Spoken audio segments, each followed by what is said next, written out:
Have you ever heard music, especially if it's live and somebody's not singing quite on key? Kind of drives you crazy. You're going, that's just not right. It's just not in harmony. Well, that's how it is a lot of times with us and Jesus. We're not in harmony. I want to talk to you about that today in your morning cup of inspiration.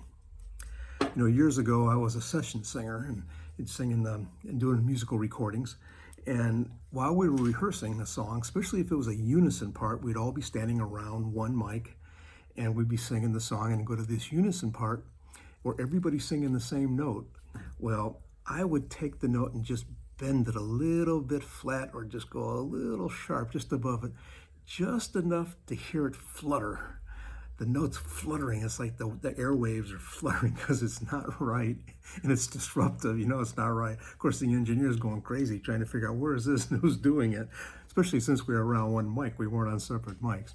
And it was a joke, but we would do that, or I would do that.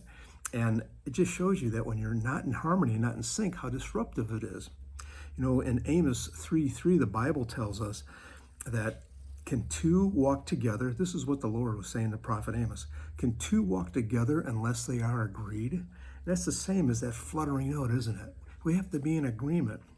But when I read this, I looked at the original language of Amos, and what together means is being in harmony or in harmony. So I was thinking about when I'm walking my dogs. We have a big field here behind us, and it goes way down the road, and I'll get out there and let my dogs off the leash and let them run, and they'll walk up next to me and be with me, and then they'll wander off a little bit and do their thing and then come back again, and then they'll go off. And there's times when I just have to turn around and call them, or I have to stop and wait and see if they're coming, and sometimes I have to go and nudge them, or sometimes I have to go and put the leash on them and pull them out from wherever they're at. But that's when we get back into harmony, and that's how it is when we're with Jesus. See, we'll stray. We can go off and do our ways, and He's waiting for us. He watches us. He'll call us. If we're listening and we're in tune, we'll hear Him and we'll get close to Him. There's times when we'll wander off and He'll have to come get us, just like the shepherd did when he left the 99 to go get the one sheep. But when we're back together, we're in harmony with each other.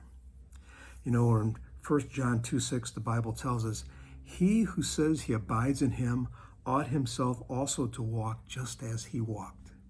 And that's what Jesus wants us to do. He wants us to walk with Him, be in harmony with Him, be in step with Him, be in unison with Him. And we should want to live as Christ Jesus did.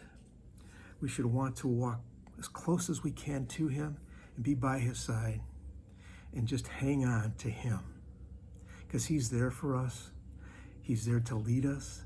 He's there to be with us, but He wants to keep His arms wrapped around us. And the only way to do that is if we are walking in harmony and walking in step with Him. God bless you, everyone. I hope that blesses you, and I look forward to seeing you again for another morning cup of inspiration. Have a wonderful day.